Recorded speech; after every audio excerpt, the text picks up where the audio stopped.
આપણે જાણીએ છીએ કે સૂર્યમંડળમાં આપણી પૃથ્વીનું અનેરું સ્થાન છે. પૃથ્વી જ એક એવો ગ્રહ છે જ્યાં જીવ સૃષ્ટિ અસ્તિત્વ ધરાવે છે. આપણે જાણીએ છીએ કે પૃથ્વી પર 3 ભાગ તો મહાસાગરોનું પાણી જ છે. બાકીના 1 ભાગમાં છે 7 ખંડ. આ 7 ખંડ એટલે એશિયા, યુરોપ, ઉત્તર અમેરિકા, દક્ષિણ અમેરિકા, આફ્રિકા, ઓસ્ટ્રેલિયા અને એન્ટાર્કટિકા. આપણો દેશ ભારત એશિયા ખંડમાં આવેલો છે. ભારત દેશ પણ ભાતીગળ લોક સંસ્કૃતિ ધરાવતો વિશાળ અને વિરલ દેશ છે. આપણા દેશમાં 29 રાજ્યો અને 7 કેન્દ્ર શાસિત પ્રદેશો છે. યોગ્ય રીતે અને સુચારુ શાસન થઈ શકે એ માટે આપણો દેશ વિવિધ રાજ્યોમાં વહેંચાયેલો છે. આ છે આપણું ગુજરાત રાજ્ય. ગુજરાત રાજ્યનું પાટનગર ગાંધીનગર છે. દોસ્તો, આપણે ગાંધીનગર જિલ્લાનો શૈક્ષણિક પ્રવાસ કરી રહ્યા છીએ. આપણે અત્યાર સુધીમાં ગાંધીનગર જિલ્લાના 4 તાલુકા માણસા, કલોલ, દહેગામ અને ગાંધીનગરનો શૈક્ષણિક પ્રવાસ કર્યો. તમને મજા આવી ને? તો આજે આપણે ગાંધીનગર શહેરનો પણ શૈક્ષણિક પ્રવાસ કરીએ. તો થઈ જાઓ તૈયાર. તમે સૌ જાણો છો એમ ગાંધીનગર ગુજરાત રાજ્યનું પાટનગર છે. રાષ્ટ્રપિતા મહાત્મા ગાંધીની સ્મૃતિ આ શહેરના નામમાં સચવાઈ છે. એક જમાનામાં આપણું ગુજરાત રાજ્ય મુંબઈ રાજ્યનો એક હિસ્સો હતું, પરંતુ 1 મે 1960ના રોજ ગુજરાત રાજ્યને એક સ્વતંત્ર રાજ્ય તરીકેનો દરજ્જો પ્રાપ્ત થયો. અને હા, શરૂઆતમાં રાજ્યનું પાટનગર અમદાવાદ શહેર હતું. તત્કાલીન આગેવાનો દ્વારા અમદાવાદથી ઉત્તરે 24 કિલોમીટર દૂર ગાંધીનગર શહેર વસાવવામાં આવ્યું. અને દોસ્તો, આ છે આપણા ગાંધીનગર શહેરની એક ઝલક. વિશાળ રાજમાર્ગો અને અદ્ભુત વૃક્ષોથી આપણું શહેર શોભી ઉઠે છે. ગાંધીનગરને ક્લીન સિટી અને સાથે સાથે ગ્રીન સિટી પણ કહેવામાં આવે છે. જુઓ, સાબરમતી નદીનો આ પહોળો પટ, નદી પરનો આ પુલ ગાંધીનગર અને દહેગામ તાલુકાના ગામડા સાથે આપણા શહેરને જોડે છે. ગાંધીનગર શહેરની નગર રચના અદ્ભુત અને સુનિયોજિત છે. આ શહેર કુલ 30 સેક્ટરોમાં વિભાજિત છે. ક માર્ગથી જ માર્ગ સુધીના ઊભા 7 રોડ છે. એવી જ રીતે આ દરેક માર્ગ પર 0 થી લઈને 7 સુધીના સર્કલ છે. ઉત્તરે પેથાપુર તેમજ દક્ષિણે કોબા, સરગાસણ આદિ ગામડા પર્યંત હવે તો આ શહેર વિકસી રહ્યું છે. આ છે ગાંધીનગર શહેરનું મધ્યસ્થ બસ સ્ટેશન, જેને પથિકાશ્રમ પણ કહેવામાં આવે છે. ગ માર્ગ પરના 3 નંબરના સર્કલ પાસે આવેલ પથિકાશ્રમ જિલ્લા અને તાલુકાના લોકોને તેમજ શહેરના નાગરિકોને એસટી બસની સુવિધા પૂરી પાડે છે. શહેરનું રેલવે સ્ટેશન ખ માર્ગ પર આવેલું છે. અહીંથી રાજ્ય તેમજ દેશના જુદા જુદા સ્થળોએ જવાની સુવિધા મુસાફરોને મળતી રહે છે. ચાલો દોસ્તો, હવે આગળ વધીએ, કારણ કે શહેરની અનેક સંસ્થાઓ આપણે નિહાળવાની છે.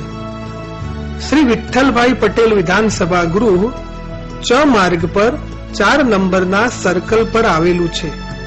અહીં આવેલા આ ભવ્ય મકાનો સચિવાલયના છે. આપણા રાજ્યનો વહીવટ પણ અહીંથી જ ચાલે છે. જૂનું સચિવાલય ડોક્ટર જીવરાજ મહેતા ભવન તરીકે ઓળખાય છે. તે પણ નજીકમાં જ આવેલું છે.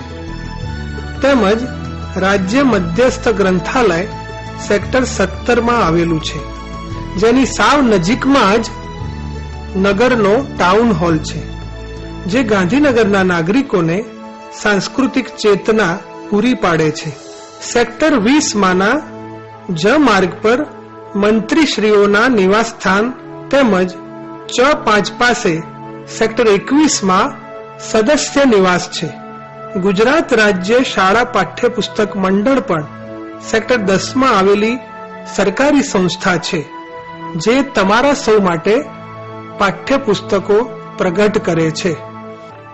આ ઉપરાંત સેક્ટર 17માં આવેલ સર્વ શિક્ષા અભિયાન મિશન પણ રાજ્ય કક્ષાની મહત્વની સંસ્થા છે.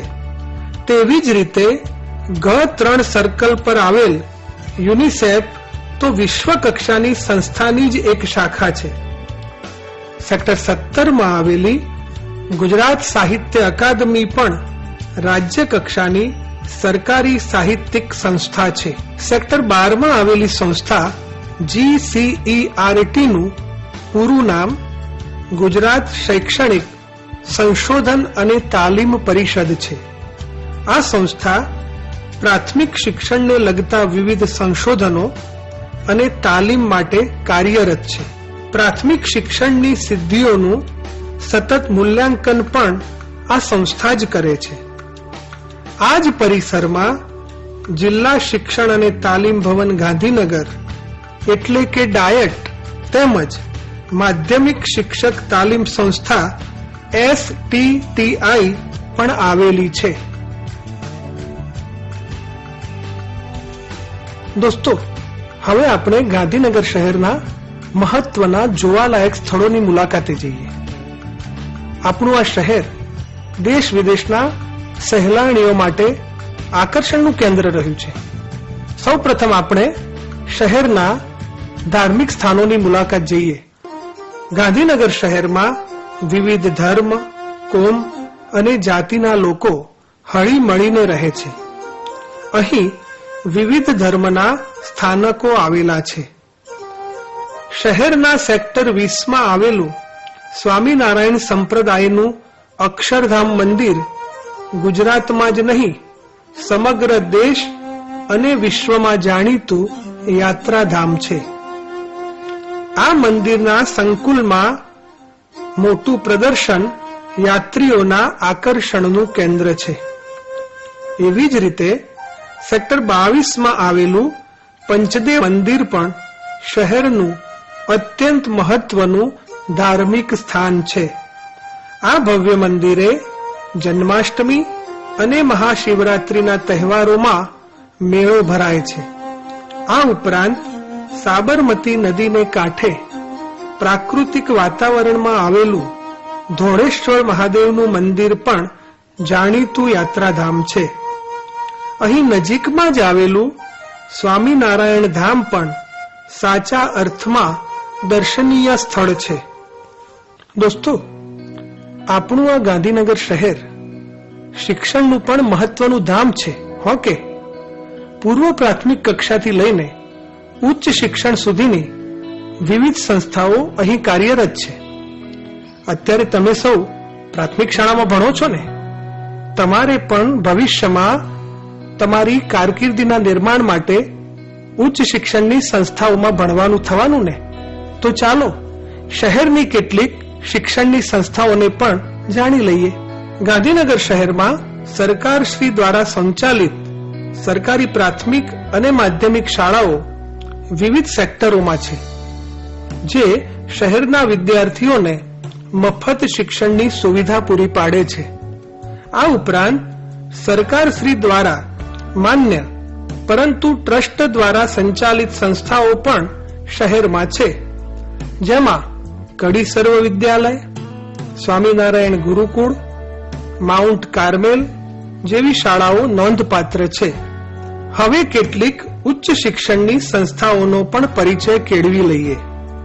સેક્ટર 15માં આવેલી સરકારી આર્ટ્સ, કોમર્સ અને સાયન્સ કોલેજ, આ ઉપરાંત શહેરમાં ITI, LDRP કોલેજ, સેક્ટર 30માં આવેલ કેન્દ્રીય વિદ્યાલય, શ્રી દીનદયાલ પેટ્રોલિયમ યુનિવર્સિટી પણ મહત્વની શૈક્ષણિક સંસ્થાઓ છે.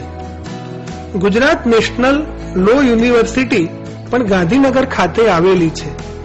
સેક્ટર 16માં આવેલી સિદ્ધાર્થ લો કોલેજ કાયદાના શિક્ષણની જાણીતી સંસ્થા છે.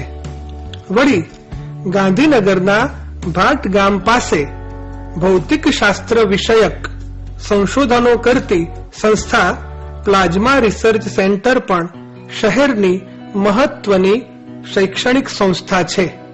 National institute of fashion and ટેકનોલોજીને ટૂંકમાં NIFT એટલે કે નિફ્ટ તરીકે ઓળખવામાં આવે છે. આ સંસ્થા આધુનિક ફેશન અને ડિઝાઇન માટેની રાષ્ટ્રીય કક્ષાની સંસ્થા છે. પાટનગર ગાંધીનગર વિવિધ ઉચ્ચ શિક્ષણની સંસ્થાઓ માટે ખૂબ જ જાણીતું. એ પૈકીની એક અગત્યની સંસ્થા એટલે શ્રી ધીરુભાઈ અંબાણી ઇન્સ્ટિટ્યૂટ. આ સંસ્થા ઉપરાંત નેશનલ ઇન્સ્ટિટ્યૂટ ઓફ ડિઝાઇન એટલે કે NID પણ શહેરની નોંધપાત્ર સંસ્થા છે. એવી જ રીતે શહેરમાં ફોરેન્સિક યુનિવર્સિટી પણ વિદ્યમાન છે. વિવિધ અપરાધોમાંનું તથ્ય વૈજ્ઞાનિક રીતે બહાર લાવવા પ્રયાસ કરતી આ સંસ્થા દેશભરમાં જાણીતી છે. દોસ્તો, ગીર ફાઉન્ડેશન દ્વારા સંચાલિત આ ઇન્દ્રોડા પાર્ક પણ ગાંધીનગર શહેરનું સૌથી મોટું આકર્ષણ છે. સાબરમતી નદીને કાંઠે વિકસાવવામાં આવેલ આ પ્રકૃતિ ઉદ્યાનમાં અસંખ્ય પક્ષીઓ પ્રાણીઓનું પોતીકું નિવાસ સ્થાન છે. અહીં વિવિધ વૃક્ષો, ઝાડી ઝાંખરા, છોડવા, ઔષધીય વૃક્ષો પણ છે. પશુ પક્ષીઓની વિનાશને આરે ઉભેલી અલભ્ય જાતિઓનું અહીં સંવર્ધન અને સંરક્ષણ થાય છે. અહીંની સૃષ્ટિનો પણ આપણે પરિચય કેળવવો જ રહ્યો. તો દોસ્તો, થોડીક ઉતાવળ કરીએ. શું છે કે આપણે સેક્ટર 28ના બાલોદ્યાનને પણ જોવાનું છે ને? તો થઈ જાવ તૈયાર. આ ઉદ્યાન તો તમારા સૌ માટે એટલે કે બાળકો માટે છે. અહીં ફૂલ છોડ, વૃક્ષો ઉપરાંત લીલીછમ લોન ઉગાડવામાં આવી છે. બાળકો માટે રમતો અને મનોરંજનના વિવિધ ઉપકરણો પણ અહીં મોજૂદ છે. અને હા, મિની ટ્રેન તો અહીંનું ખાસ આકર્ષણ છે. મિની ટ્રેનમાં બેસીને ઘૂમીએ ત્યારે ખબર પડે કે આ ઉદ્યાન કેટલો વિશાળ છે.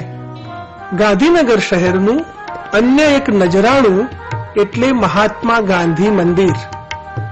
વિધાનસભા ગૃહની સામે પરંતુ ખ રોડ પાસે આવેલ આ સ્મારક ગાંધી યુગની યાદ તાજી કરાવે છે. અહીંની દાંડી કુટીર જોતા તો તરત જ આપણી આંખ આગળ રાષ્ટ્રપિતા મહાત્મા ગાંધી આવી ઉભે છે. આપણને તરત જ ગાવાનું મન થઈ જાય કે દે દી હમે આઝાદી बिना खड़ग बिना ढाल साबरमती के संत तूने कर दिया कमाल. મહાત્મા મંદિર એટલે ભવ્યતા અને દિવ્યતાનો સમન્વય, સાદગી અને સચ્ચાઈનો પર્યાય. રાષ્ટ્રપિતા મહાત્મા ગાંધીજીની સ્મૃતિને હૃદયમાં સાચવીને આપણે પુનિત વન ભણી જઈએ.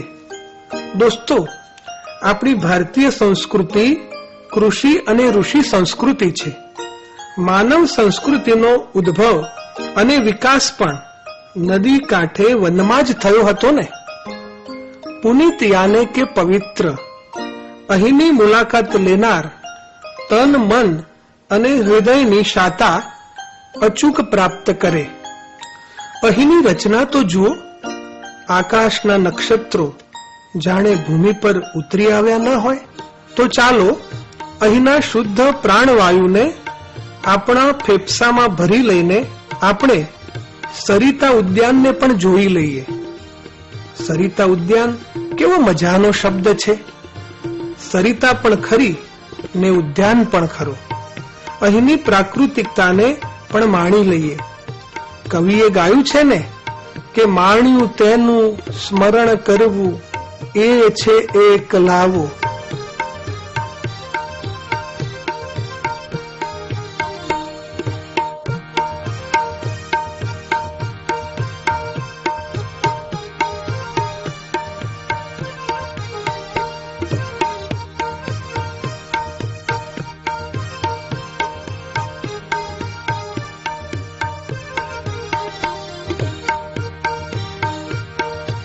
સેક્ટર 30 માં આવેલું વન ચેતના કેન્દ્ર પણ નોંધપાત્ર સ્થળ છે.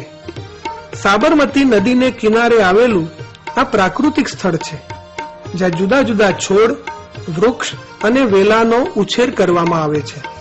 સાથે સાથે આ કેન્દ્ર દ્વારા વૃક્ષારોપણની પ્રવૃત્તિઓને ઉત્તેજન આપે તેવા સેમિનારો પણ યોજવામાં આવે છે. ગાંધીનગરના સેક્ટર 21માં સરકારી જિલ્લા પુસ્તકાલય આવેલું છે. અહીં પુસ્તકાલય ઉપરાંત વાંચનાલયની પણ સુવિધા છે. શહેરની અન્ય કેટલીક મહત્વની સંસ્થાઓથી પણ માહિતગાર થવું જરૂરી છે. સેક્ટર 30માં સાબરમતી નદી પાસે થર્મલ પાવર સ્ટેશન આવેલું છે. તમે આસપાસના ગામડામાંથી પણ આનું દ્રશ્ય નિહાળ્યું હશે અને બોલ્યા હશો કે એ ગાંધીનગર દેખાય, ખરું ને? ગાંધીનગર શહેરની વિશેષતા તેના વિવિધ માર્ગો અને દરેક માર્ગ પરના સર્કલને પણ ગણાવી શકાય. આ બધા જ સર્કલને જુદે જુદે નામે ઓળખવામાં આવે છે. અને આ છે બાળ વિશ્વવિદ્યાલય, એટલે કે તમારા સરખા બાળકો માટેનું પોતીકું વિશ્વવિદ્યાલય. સેક્ટર 20માં આવેલ આ ચિલ્ડ્રન યુનિવર્સિટીમાંથી બાળ વિશ્વ નામનું સામયિક પણ પ્રગટ થાય છે. બાળ વિશ્વવિદ્યાલય સમગ્ર ગુજરાત રાજ્યના બાળકોની આંતરિક શક્તિઓને, તેમની સર્જનાત્મકતાને ખીલવવાની પ્રવૃત્તિઓ કરતું વિદ્યાલય છે. સેક્ટર 13માં આવેલું શિક્ષક ભવન ગુજરાત રાજ્યના પ્રાથમિક શિક્ષકો માટેનું ભવન છે, જ્યાં દૂર દરાજથી પાટનગરની મુલાકાતે આવતા વિદ્યાર્થીઓ તેમજ શિક્ષકોને રાતવાસાની સગવડ પૂરી પાડે છે. દોસ્તો, ગાંધીનગર શહેર પ્રાકૃતિક શહેર છે, હરિયાળું શહેર છે. એનો અર્થ એવો નથી કે ધંધા રોજગારની રીતે પાછળ છે. અહીં વિવિધ ઉદ્યોગ ધંધા પણ ફૂલ્યા ફાલ્યા છે. સેક્ટર 25, સેક્ટર 26 અને સેક્ટર 28માં જીઆઈડીસી આવેલી છે. ગાંધીનગરની જીઆઈડીસી નોન સ્મોક ઇન્ડસ્ટ્રી એટલે કે ધુમાડા રહિત ઉદ્યોગ છે. પર્યાવરણનું ધ્યાન રાખીને અહીંના ઉદ્યોગો ચાલે છે, જે તેની આગવી વિશેષતા છે. ગાંધીનગર જિલ્લાનો મુખ્ય વ્યવસાય ખેતીનો છે, જેના પૂરક વ્યવસાય તરીકે પશુપાલનનો વ્યવસાય વિકસ્યો છે. શહેરનો મહત્વાકાંક્ષી પ્રોજેક્ટ એટલે ગિફ્ટ સિટી. અહીં શહેરને અઢેલીને આવેલા લવારપુર ગામ પાસે ગુજરાત ઇન્ટરનેશનલ ફાઇનાન્સ ટેકમાં આવનારા દિવસોમાં આંતરરાષ્ટ્રીય કક્ષાનું ઉદ્યોગ સંકુલ વિકસનાર છે. એવી જ રીતે સોલાર સિટીનો પ્રોજેક્ટ પણ શહેરનો મહત્વનો પ્રકલ્પ છે, જેમાં શહેરના જાહેર બાંધકામોને સૌર ઉર્જાથી કાર્યરત કરવાની સરકારશ્રીની નેમ છે. દોસ્તો, G0 અને C0ની સામે ઇન્ફોસિટી છે. ઇન્ફોર્મેશન ટેકનોલોજીનું મુખ્ય મથક એટલે ઇન્ફોસિટી. જેટ વિમાનની ઝડપે આગળ વધી રહેલા આ ક્ષેત્રમાં આઈટી અને બીપીઓના વ્યવસાય માટે આંતરરાષ્ટ્રીય કક્ષાની સુવિધાઓ ઉપલબ્ધ છે. સેક્ટર 23માં કડી સર્વ વિદ્યાલયની સામે સરકારી આયુર્વેદિક દવાખાનું આવેલું છે, જ્યાં ભારતીય આયુર્વેદ પદ્ધતિથી સારવાર કરવામાં આવે છે. દોસ્તો, C0 સર્કલની પાસે આવેલ આ બાયસેગ સ્ટુડિયો છે.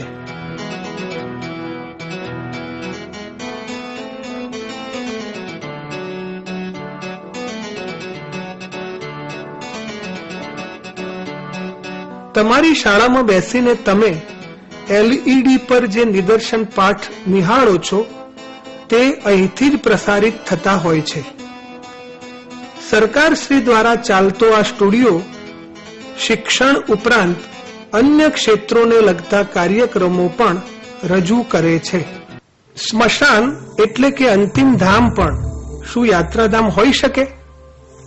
ગાંધીનગરના સેક્ટર 30માં આવેલું મુક્તિધામ નૈસર્ગિક અને શાંતિપ્રદ સ્થાન છે. અહીં વિવિધ દેવદેવીઓ તથા સંતોની પ્રતિમાઓ ઉત્તમ જીવન જીવવાની પ્રેરણા આપે છે.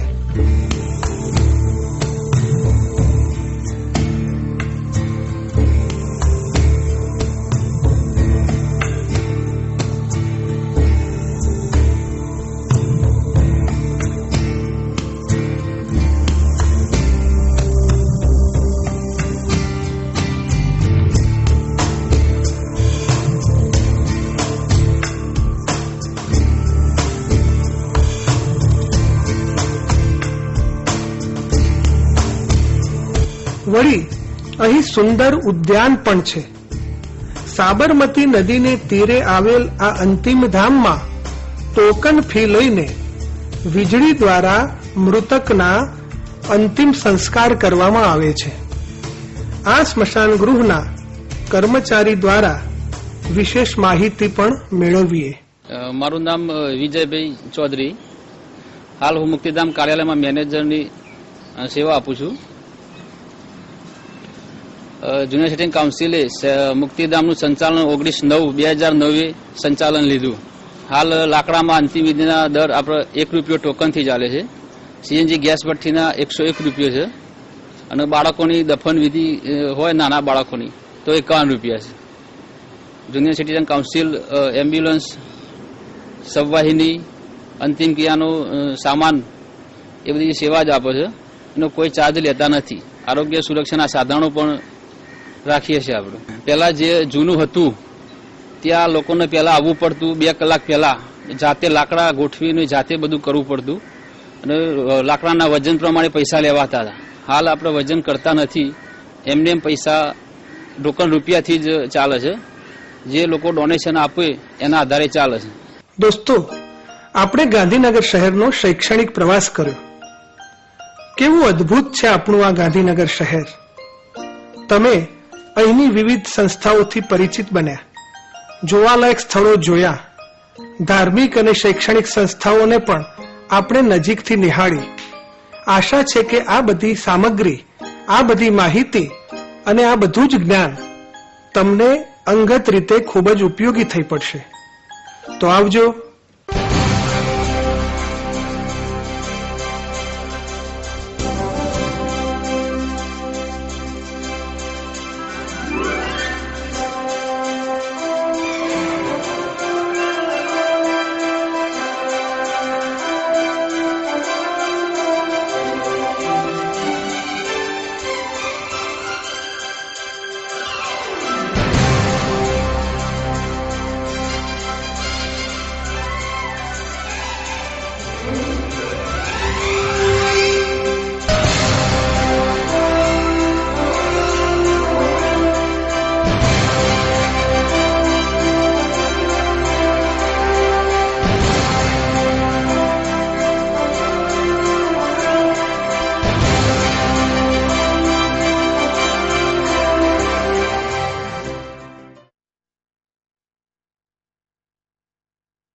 આપણે જાણીએ છીએ કે સૂર્યમંડળમાં આપણી પૃથ્વીનું અનેરું સ્થાન છે. પૃથ્વી જ એક એવો ગ્રહ છે જ્યાં જીવ સૃષ્ટિ અસ્તિત્વ ધરાવે છે. આપણે જાણીએ છીએ કે પૃથ્વી પર 3 ભાગ તો મહાસાગરોનું પાણી જ છે. બાકીના એક ભાગમાં છે 7 ખંડ. આ 7 ખંડ એટલે એશિયા, યુરોપ, ઉત્તર અમેરિકા, દક્ષિણ અમેરિકા, આફ્રિકા, ઓસ્ટ્રેલિયા અને એન્ટાર્કટિકા. આપણો દેશ ભારત એશિયા ખંડમાં આવેલો છે. ભારત દેશ પણ ભાતીગળ લોક સંસ્કૃતિ ધરાવતો વિશાળ અને વિરલ દેશ છે. આપણા દેશમાં 29 રાજ્યો અને 7 કેન્દ્ર શાસિત પ્રદેશો છે. યોગ્ય રીતે અને સુચારુ શાસન થઈ શકે એ માટે આપણો દેશ વિવિધ રાજ્યોમાં વહેંચાયેલો છે. આ છે આપણું ગુજરાત રાજ્ય. ગુજરાત રાજ્યનું પાટનગર ગાંધીનગર છે. આપણો જિલ્લો પણ ગાંધીનગર જ છે. ગાંધીનગર જિલ્લાના મુખ્ય 4 તાલુકા છે. ગાંધીનગર તાલુકો, માણસા તાલુકો, કલોલ તાલુકો અને દહેગામ તાલુકો. નમસ્તે દોસ્તો, આપણી પૃથ્વી એક એવો ગ્રહ છે કે જ્યાં જીવ સૃષ્ટિ અસ્તિત્વ ધરાવે છે. પૃથ્વી પર માણસ ઉપરાંત કીટકો, વિવિધ પશુઓ, પક્ષીઓ અને વૃક્ષો વસે છે. આ બધી જીવ સૃષ્ટિઓનું સહજીવન એ પૃથ્વી પરની શોભા છે. આવું સહજીવન જ્યાં શક્ય બન્યું છે એવું એક મજાનું સ્થળ, એની મુલાકાતે આપણે જવાનું છે. તો થઈ જાઓ તૈયાર. કવિ ઉમાશંકર જોશીએ ગાયું છે કે વિશાળે જગ વિસ્તારે નથી એક જ માનવી, પશુ છે, પક્ષી છે, પુષ્પો, વનોની છે વનસ્પતિ. તો ઉમાશંકર જોશીના આ શબ્દોને સાર્થક કરતું સ્થળ એટલે ઇન્દ્રોડા પ્રકૃતિ ઉદ્યાન. તો થઈ જાઓ તૈયાર. માણસ બુદ્ધિશાળી પ્રાણી છે.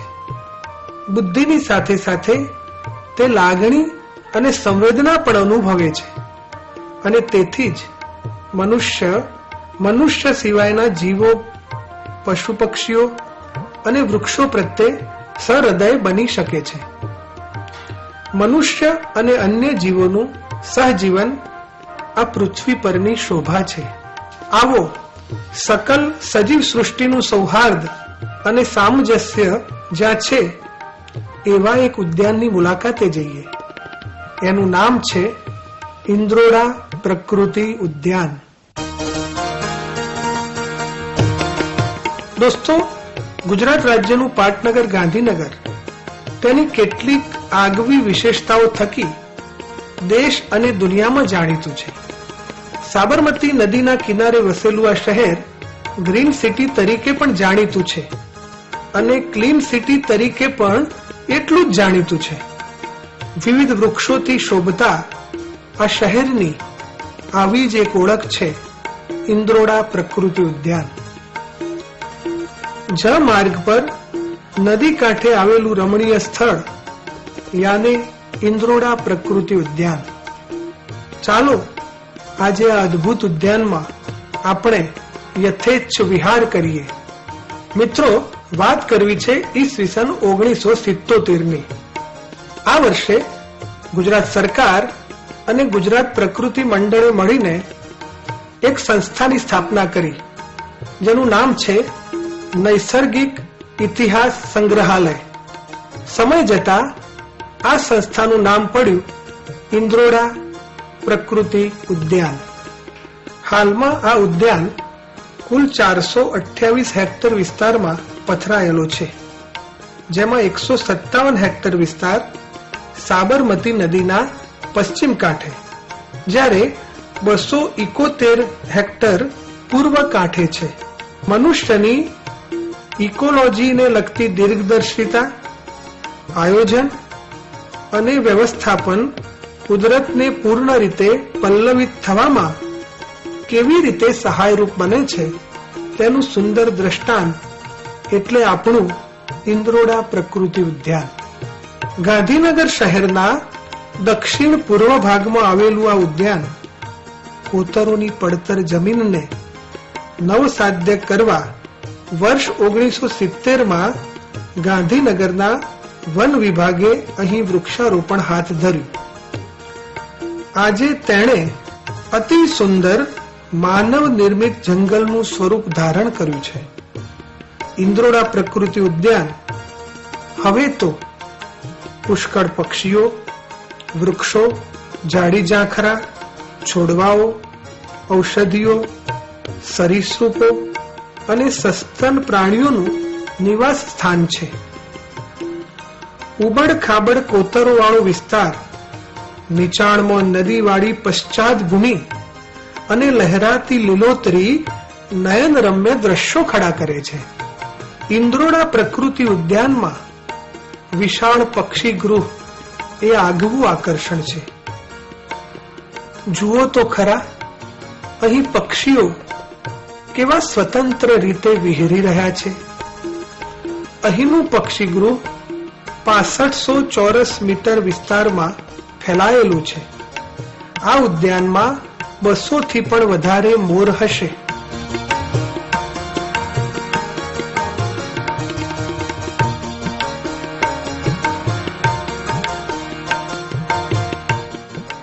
અહીં ઝેરી તથા બિનઝેરી એમ ઉભય પ્રકારના સાપ વિવિધ સર્પગૃહોમાં રાખવામાં આવ્યા છે.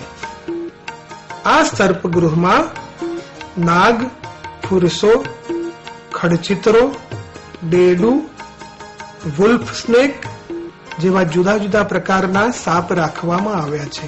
આ વિવિધ સાપોની ઓળખ અને જાણકારી માટેની માહિતી તકતીના રૂપમાં તૈયાર કરીને મૂકવામાં આવી છે. સમગ્ર ઉદ્યાનમાં 7 સ્થળોએ મગર માટેના કુંડ ચારે બાજુ દિવાલ ચણીને બાંધવામાં આવેલા છે, જેમાં આશરે 40 મગર રાખવામાં આવ્યા છે. આ મગર જુદી જુદી વયના છે.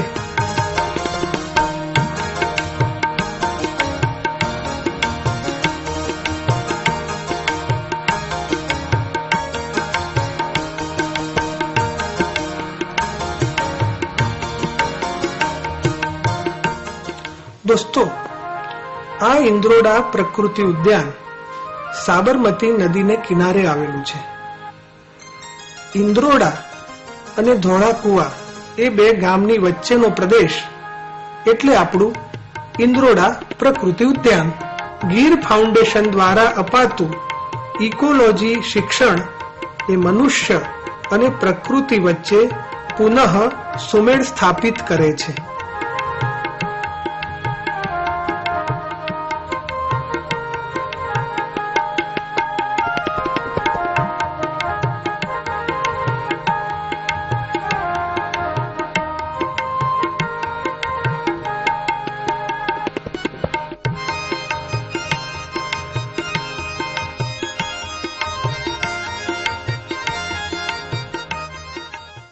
અને હા, ઉદ્યાનમાં કાચબા માટેનો કુંડ પણ બનાવવામાં આવ્યો છે.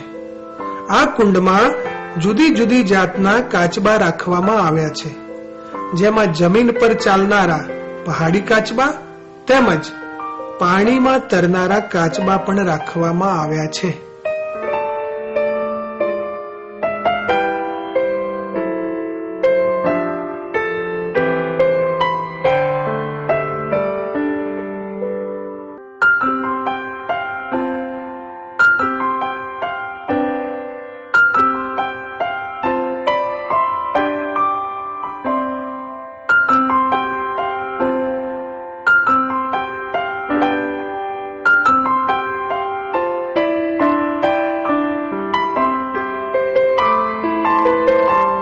ઇન્દ્રોડા પ્રકૃતિ ઉદ્યાનમાં વહેલ માછલીનું હાડપિંજર પણ રાખવામાં આવ્યું છે. ઈસવીસન 1987માં ખંભાતના અખાતમાંથી આ હાડપિંજર પ્રાપ્ત થયું હતું. આ અસ્થિપિંજરની લંબાઈ આશરે 22 મીટર જેટલી છે. દોસ્તો, તમે ડાયનાસોરનું નામ તો સાંભળ્યું જ હશે.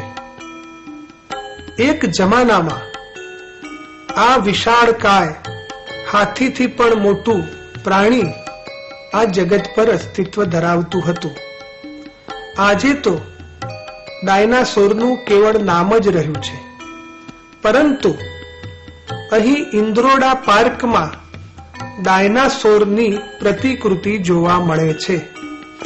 ડાયનાસોરની વિવિધ વાતો આજે પણ ચર્ચા અને અભ્યાસનો મુદ્દો છે.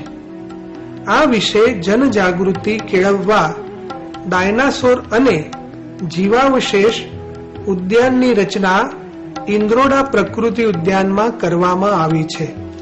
બાળકો, વડીલો અને વૃદ્ધોમાં આ ઉદ્યાન આકર્ષણનું કેન્દ્ર બન્યું છે. આ વિરલ અને વિશિષ્ટ પાર્કમાં સરીસૃપને જોવા સમજવાનો લહાવો સરીસૃપ એન્ક્લોઝરમાં મળી શકે છે. અહીં નિયમિત સ્નેક શો થાય છે. અને હા, દેશનું સૌથી મોટું પક્ષી એન્ક્લોઝર પણ અહીં જ આવેલું છે. અહીં વિશ્વના લગભગ બધા જ વિહંગોની જાતિઓ રાખવામાં આવી છે. એમ તો આ જંગલ માનવ નિર્મિત છે, પરંતુ કુદરતી પાણીના વહેણ, લાકડાના આ પુલ અને આ કોતરો વગેરે જોઈને તો એમ જ લાગે કે જાણે આપણે સૌ કોઈ પ્રાકૃતિક જંગલમાં ઘૂમતા ન હોઈએ. અને જુઓ, આ નીલગાય,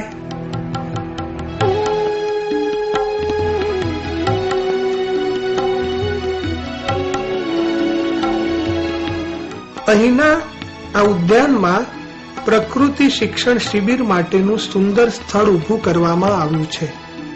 તેમાં એક વિશાળ પક્ષીગૃહ, સર્પગૃહ, મગરકુંડ, વહેલ માછલીનું હાડપિંજર, હરણો મુક્ત રીતે ફરી શકે તેવા વિવિધ પિંજરા ઊભા કરવામાં આવ્યા છે.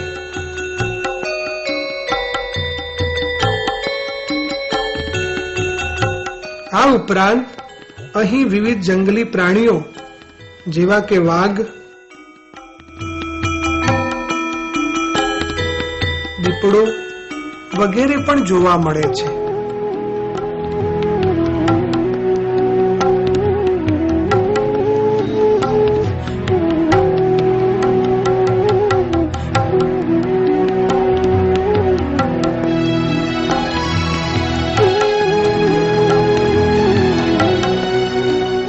અને હા દોસ્તો, અહીંના પ્રાણીઓને આ પિંજર ક્યારેય બાધારૂપ લાગતા નથી.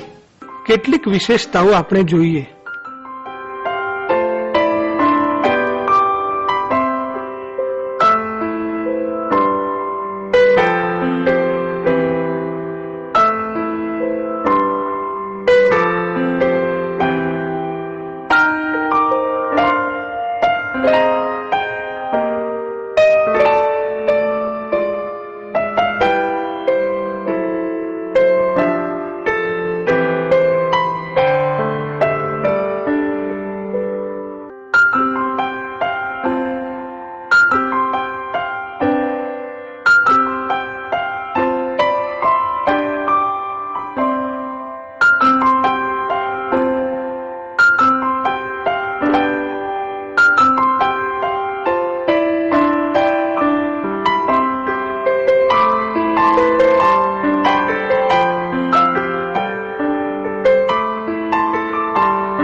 દોસ્તો, ઇન્દ્રોડા પ્રકૃતિ ઉદ્યાનમાં ઘૂમવાની કેવી મજા પડી, નહીં? અહીંના પશુ, પક્ષીઓ અને વૃક્ષો સાથે જાણે કે આપણી દોસ્તી થઈ ગઈ. તમે અહીં હસતા રમતા અને હરતા ફરતા શિક્ષણ જ મેળવ્યું કહેવાય, ખરું કે નહીં? આ બધો અનુભવ તમને શિક્ષણમાં પણ ઉપકારક થશે. અને હા, તમે પર્યાવરણ અને બીજા વિષયોમાં પ્રાણીઓ વિશે, પક્ષીઓ વિશે અને જંગલો વિશે ભણો જ છો ને, તો આ પણ એક જુદા પ્રકારનું ભણતર જ થયું. આ અનુભવ તમારામાં ઉદારતા અને પરોપકારના ગુણો કેળવશે. તમે સાચા અર્થમાં એક ઉત્તમ મનુષ્ય બનશો.